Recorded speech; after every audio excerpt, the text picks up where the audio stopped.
Dear students, the next concept is chemical properties of group 18 elements. Chemical properties of group 18 elements. Okay. Here, group 18 elements or noble gases are least reactive. Okay. Noble gases are least reactive. Okay. Because ಏನಕ್ಕಾಗಲ್ಲ reason ಏನು ಹೇಳ್ಬೋದಪ್ಪ ಅಂದ್ರೆ noble gases ಯಾಕೆ least reactive ಅಂತ ಹೇಳೋದಾದ್ರೆ the noble gases except helium the noble gases the two conditions the noble gases except helium helium ಒಂದು element ಬಿಟ್ಟು okay in all elements which can shows ns2 np6 electronic configuration, completely filled electronic configuration. Okay, have completely filled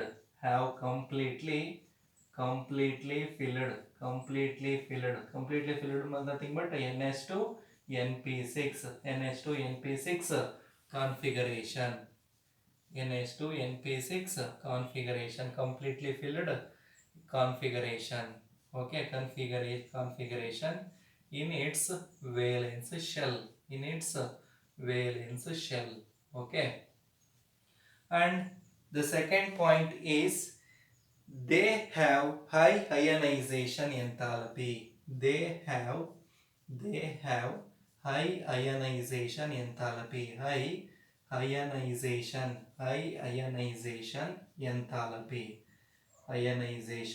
enthalpy. Okay, and positive electron gain enthalpy. Positive electron gain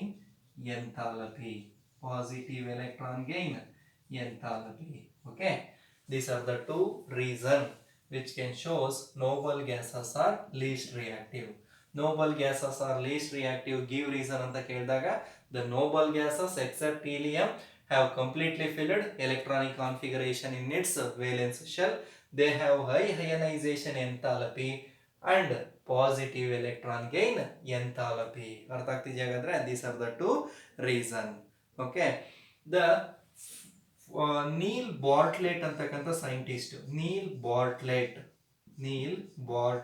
ಅಂತಕ್ಕಂಥ ಒಬ್ಬ scientist ಏನ್ ಮಾಡ್ದ ಎಕ್ಸೆನಾನ್ ಜೊತೆ okay PTF6 ಅಂತಕ್ಕಂಥ molecule ನ combine ಮಾಡಿದಾಗ xenon PTF6 ಅಂತಕ್ಕಂಥ compound formation ಆಯಿತು. Okay, the first noble gas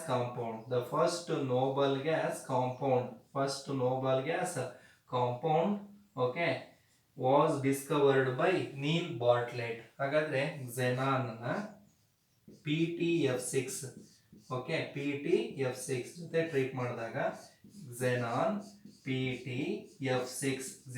PTF6 ಅಂತಕ್ಕಂಥ ಒಂದು ಕಾಂಪ್ಲೆಕ್ಸ್ ಕಾಂಪೌಂಡ್ ಫಾರ್ಮೇಶನ್ ಆಗುತ್ತೆ. ಸರಿನಾ? This equation is also called Neil Bartlett equation. ಇದನ್ನ ನಾವು ನೀಲ್ ಬಾರ್ಟ್ಲೆಟ್ ಈಕ್ವೇಶನ್ ಅಂತಾನೂ ಕೂಡ ಕರಿತಿದೀವಿ. ರೈಟ್, ನೀಲ್ ಬಾರ್ಟ್ಲೆಟ್ ಈಕ್ವೇಶನ್ ಅಂದ್ರೆ Xe plus PTF6 give rise to XePTF6 ಅಂತಕ್ಕಂಥದ್ದು.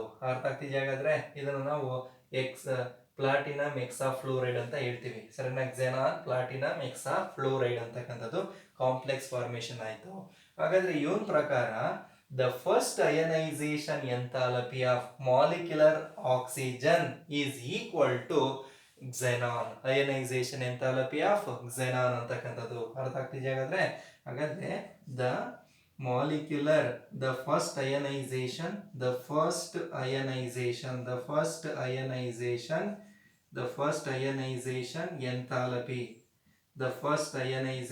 enthalpy of molecular oxygen ಸರಿನಾ? 1175 kilojoule per mole ಇರುತ್ತೆ. ಯಾವುದು? Oxygen. Okay, is almost equal to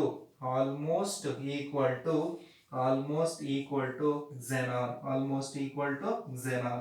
6170 kilo joule per mole ಅಂತಕ್ಕಂಥದ್ದು. ಸರಿನಾ? ನಿಮ್ಗೆ ಒಂದು ಕ್ವಶನ್ ಕೇಳ್ತಾರೆ, most of the xenon which can forms a complex compound, ಅಂದ್ರೆ ಕಾಂಪೌಂಡ್ಸ್ ಅನ್ನ ಫಾರ್ಮೇಶನ್ ಮಾಡುತ್ತೆ ಅಂತಕ್ಕಂಥದ್ದು. ರೀಸನ್ ಏನಪ್ಪಾ ಅಂದ್ರೆ the ionisation, the first ionisation enthalpy of molecular oxygen is almost equal to xenon ಗೆ ಈಕ್ವಲ್ ಆಗಿರುತ್ತೆ. Okay, the next concept xenon fluorine compounds.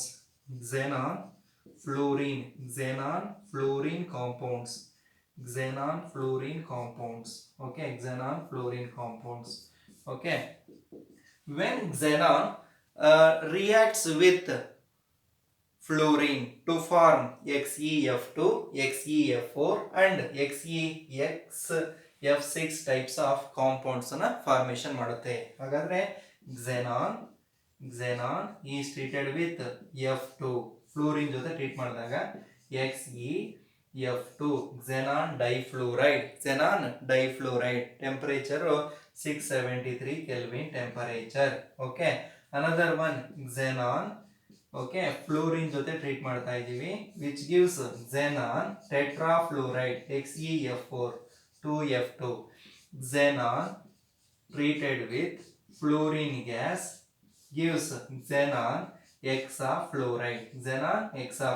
is obtained. ಅರ್ಥ ಆಗ್ತಿದೆಯಾ? ಹಾಗಾದ್ರೆ xenon hexafluoride ಅಂತಕ್ಕಂಥದ್ದು ಇವೆಲ್ಲ ಬರ್ತಕ್ಕಂಥ ಕಾಂಪೌಂಡ್ ಸಾಲಿಡ್ ಸ್ಟೇಟ್ ನಲ್ಲಿ ಇರುತ್ತೆ. ಅರ್ಥ ಆಗ್ತಿದೆಯಾ? ಹಾಗಾದ್ರೆ xenon treated with fluorine gives xenon difluoride, xenon tetrafluoride and xenon hexafluoride ಅಂತಕ್ಕಂಥದ್ದು. ಓಕೆ, ಇಲ್ಲಿ ನಾವು ಬೈ ವೇರಿ ವಿತ್ ಟೆಂಪರೇಚರ್ನ ವೇರಿ ಮಾಡ್ತಕ್ಕಂಥ ಕಂಡೀಷನ್ಸ್ನ. ಹಾಗಾದ್ರೆ ಇವನು ನಾವು xenon fluorine compounds ಅಂತ ಕರಿತೀವಿ. xenon fluorine compounds.